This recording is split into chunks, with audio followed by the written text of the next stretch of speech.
noite, boa tarde, tudo bem? Vamos falar hoje então das doenças granulomatosas não infecciosas, tá? Então acho que a gente tem que ter alguns critérios quando a gente está de frente a uma lâmina com uma dermatite granulomatosa. Então o primeiro deles, afinal, esse infiltrado é nodular ou ele é difuso? Porque tem realmente algumas doenças que têm um padrão um pouco mais nodular, como a sarcoidose e a hanseníase e outros mais difusos. E aí, a partir do momento que eu defino, né, esse padrão de infiltrado inflamatório, eu vou tentar diferenciar agora os tipos de granuloma. Então, quando eu vejo granulomas em paliçada, eu vou considerar, com certeza, né, granuloma anular, necrobiose lipoídica e nódulos reumatoides. Os sarcoidais, obviamente, a sarcoidose. O granuloma tuberculoide é aquele que vai ser mais encontrado na hanseníase, né, que, na verdade, não é objeto do nosso estudo hoje. Ou se você tem células gigantes tipo corpo estranho, para você considerar essa possibilidade.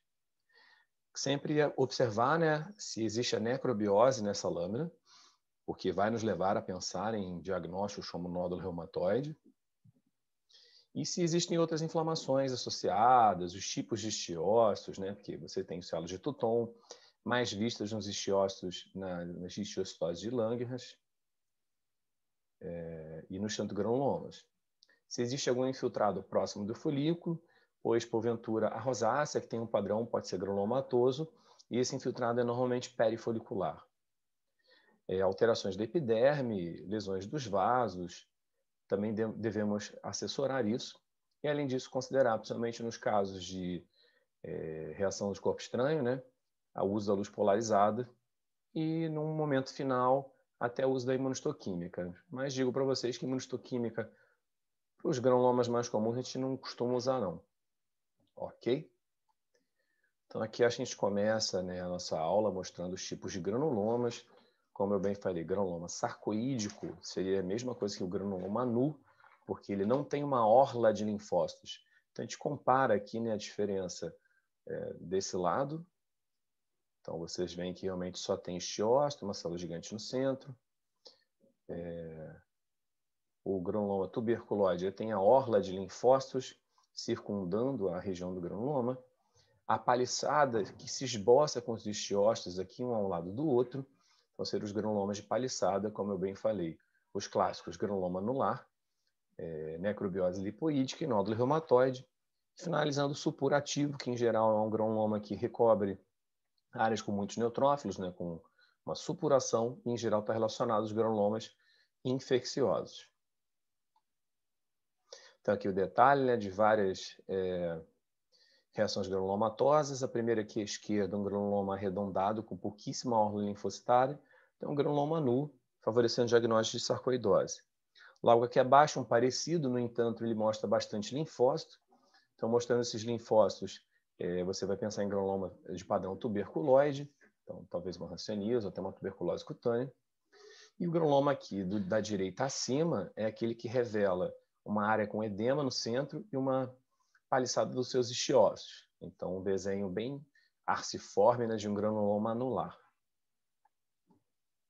Então, aqui o detalhe. Na letra A, as células gigantes, onde elas mostram os núcleos na periferia, quase que formando um arco completo. Então, aí você teria uma célula gigante do tipo Langerhans.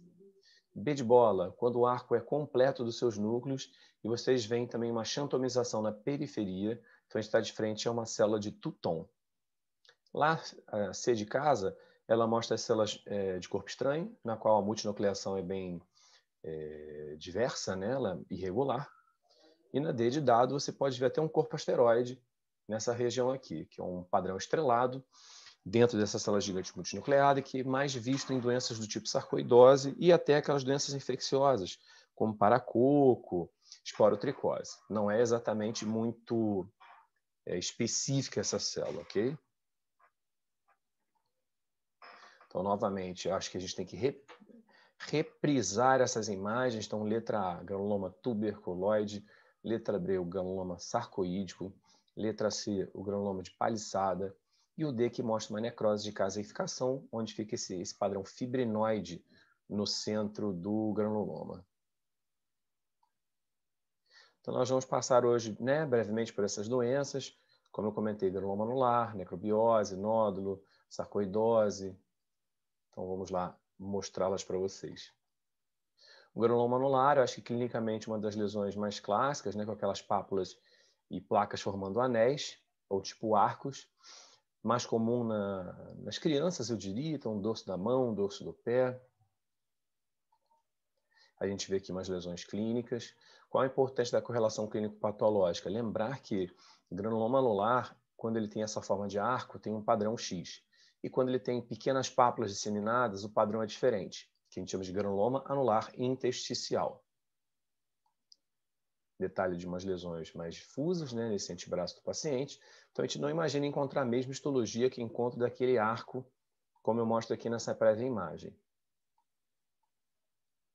Tem algumas variações clínicas, né, histológicas que são muito parecidas no seu conceito de necrobiose com mucina no centro e uma reação granulomatosa empaliçada. Tá? Então, nós vamos passar por elas também. Então, o exame histopatológico, em geral, ele mostra uma epiderme preservada, uma doença dérmica granulomatosa, que faz um padrão de infiltrado nodular. Esse infiltrado nodular, quando a gente aproxima, em geral vê a paliçada dos istiócitos, eles ficam um ao lado do outro, né, com seus núcleos, e no centro dele você vê uma necrobiose com edema e deposição de material do tipo muco polissacarídeo. Caso a gente precise fazer uma complementação, a gente pode lançar a mão das colorações, né, que são o ferro coloidal, Auchan Blue, que evidenciariam a mucina nesse caso. Então, detalhe aqui no centro, né, de uma área um pouco mais edemaciada e rósea, e na periferia a gente vê os istiócitos formando esse padrão de granuloma de paliçada. Quando a gente tem aquelas lesões múltiplas disseminadas de menor tamanho, a gente não consegue configurar aquela paliçada perfeita como a gente vê nas outras imagens. Por isso que tem um padrão realmente muito mais de granuloma no interstício, entre as fibras de colágeno. Por isso que a gente chama de granuloma anular intersticial. Então, lesões menores, múltiplas e disseminadas, correlacionando com esse padrão de filtrado linfocitário entre as fibras de colágeno e, obviamente, você pode encontrar alguns focos de deposição de mucina.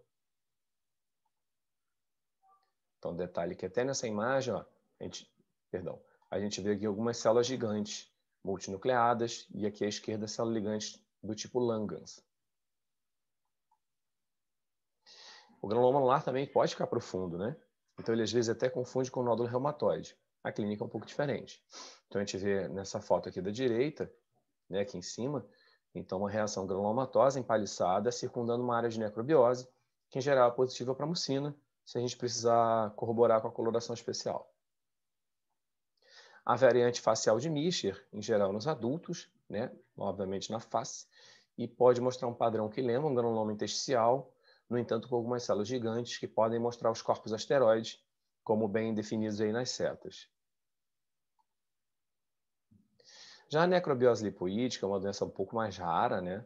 Talvez mais relacionada ao diabetes. No entanto, a vasta maioria dos diabéticos não tem. Agora, quando você tem a necrobiose, aí sim, por volta de 60% dos pacientes portadores de necrobiose lipoídica têm diabetes. Então, a gente sabe que é uma doença que faz necrobiose das fibras de colágeno e tem esse padrão amarelado, né, na clínica, por isso que chama-se de lipoídico, né, similar à gordura. Pode ser considerada por alguns autores também como se fosse uma agressão vascular linfocítica. Então, por isso que a gente vê até esse padrão de necrobiose e reação inflamatória. Necrobiose e reação inflamatória. E por isso a gente tem esse clássico nome de padrão prateleira. Como se fossem realmente prateleiras assim de um armário. Então, as lesões clínicas, elas evidenciam placas, que tem um centro um pouco mais atrófico, nas quais a gente pode ver telangiectasias e também um padrão amarelado. É muito característico que sejam lesões das cristas tibiais. É bastante comum essa apresentação. E aí o detalhe, né, da reação inflamatória, a gente consegue perceber que existem áreas mais azuladas e outras áreas um pouco mais vermelhas. Então, na vermelhidão, a gente veria necrose fibrinoide, tá? Em geral com muito menos mucina, ou até com ausência de mucina, comparado com o granuloma anular. E as reações inflamatórias perivasculares, linfócitos plasmócitos e, obviamente, alguns istiócitos formando uma paliçada. A paliçada não fica tão bonita, né, como o granuloma anular, mas às vezes a gente consegue perceber isso, como nessa imagem. Então, a gente vê aqui a reação de necrobiose no centro, aqui o granuloma e aqui a reação inflamatória. Tá?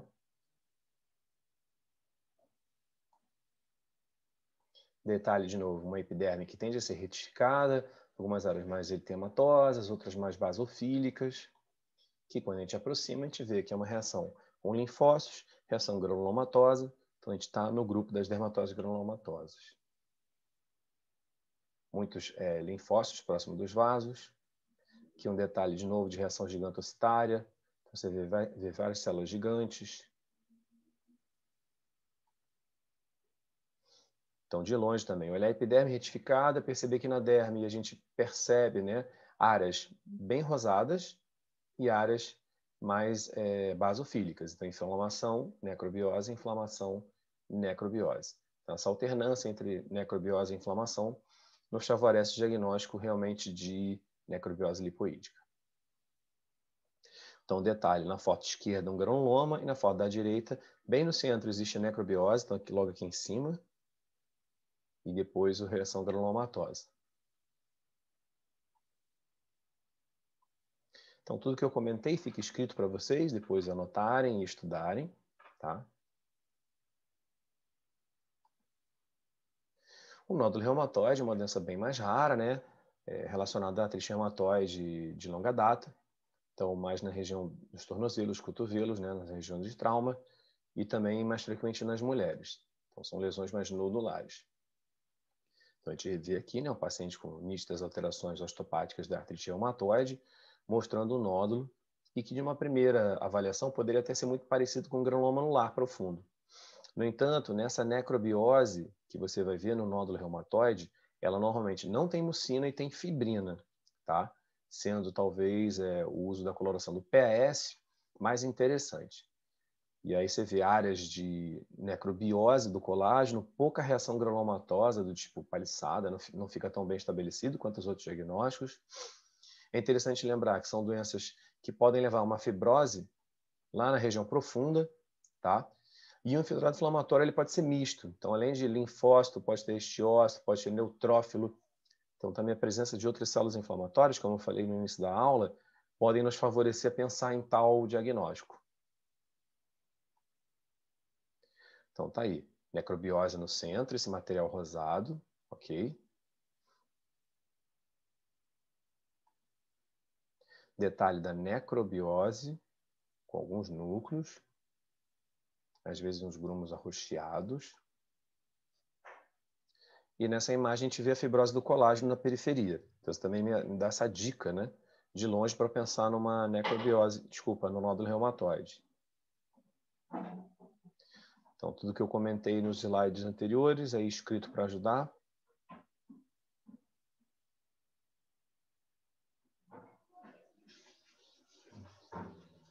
Já a sarcoidose é uma doença multissistêmica, né? Acometendo também pulmão, outros órgãos.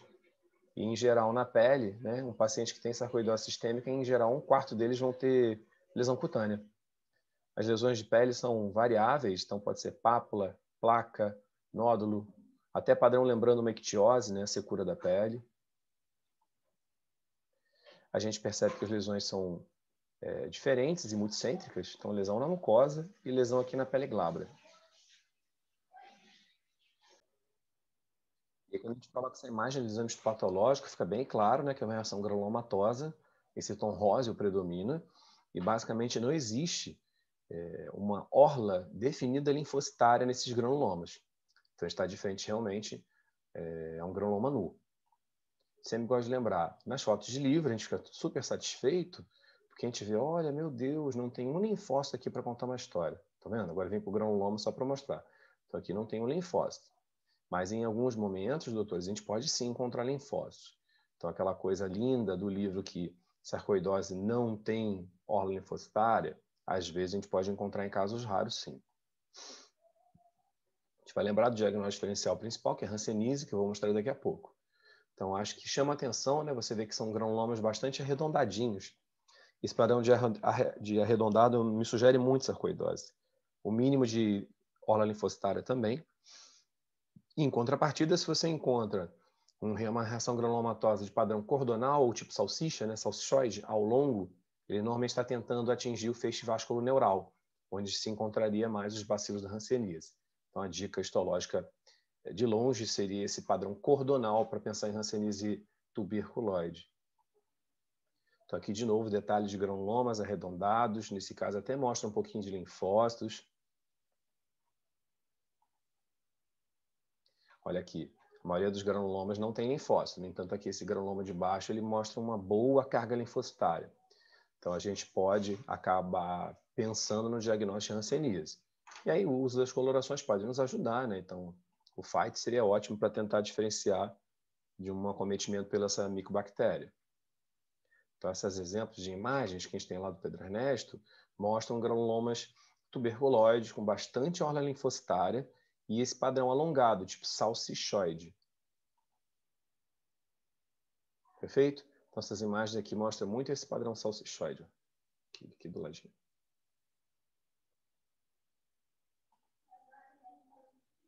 Um detalhe de um granuloma. E nesse granuloma a gente vê uma orla de linfócitos.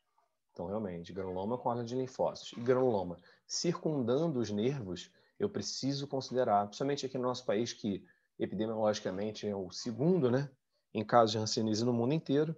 Então, a gente tem que considerar a hipótese de hanseníase, pedir a coloração especial e fazer uma boa conversa com o clínico.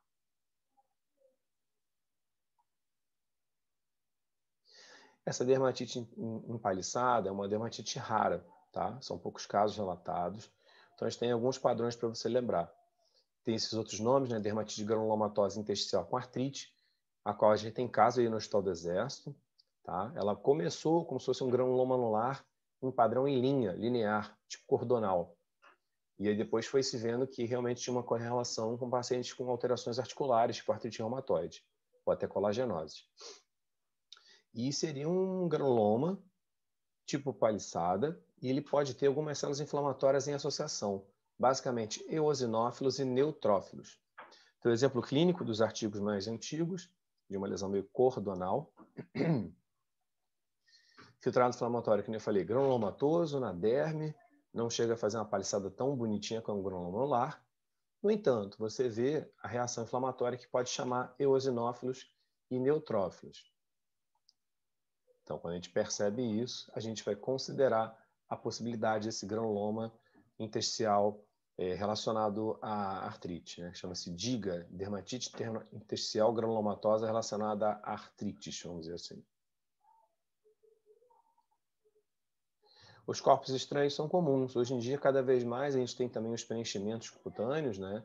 Então, a injeção de polimetilmetacrilato, ácido hialurônico, às vezes até derivados do silicone, eles vão fazer uma reação de corpo estranho e a gente vai ter qualquer tipo de granuloma. Nessas hipóteses, se você tiver esse microscópio capacitado, a gente vai usar a luz polarizada para tentar ver se aquele corpo estranho ele brilha, ele refringe para a gente, para nos facilitar o diagnóstico. Talvez um dos diagnósticos mais comuns do corpo estranho seja a ruptura de cisto, ou então foliculite barra acne, né? Então, a ruptura do cisto vai fazer com que meu Deus do céu, a queratina, perdão, que a queratina caia na derme e aí a derme reconhece como não self e por isso vai vir o granuloma para tentar combater a deposição de queratina na derme. Então, o detalhe aí de um cisto folicular inflamado. E quando a gente vai mostrar histologia, é um cisto triquilemal, que ele mostra várias áreas de ruptura da parede. E nessas áreas de ruptura, você vê uma reação inflamatória com granuloma e linfócitos. Um detalhe aqui de hastes de queratina, vamos dizer assim, dentro da reação granulomatosa, além de algumas hemácias e derrame de pigmento. Então, detalhe da reação granulomatosa, tipo corpo estranho.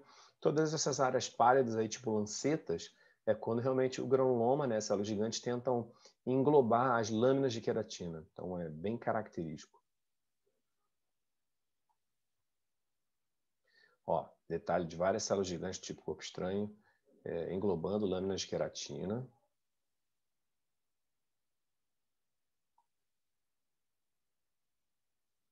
E a gente também tem uma versão dessa dermatite intersticial granulomatosa, mas que ela pode ser relacionada com drogas. Então, você toma anticonvulsivante, alguns antibióticos. A gente está escrevendo um caso lá do pessoal de Bom Sucesso, sobre alterações com o uso da dipirona. Então, o paciente usava dipirona, fazia uma farmacodermia com lesões polimórficas, às vezes até lembrando síndrome de Sweet, que, no entanto, né, a histologia mostrava um granuloma intersticial associado à lesão da camada basal. Então, tinha vacuolização da camada basal, derrame de hemácias e algumas vezes eosinófilos, inclusive.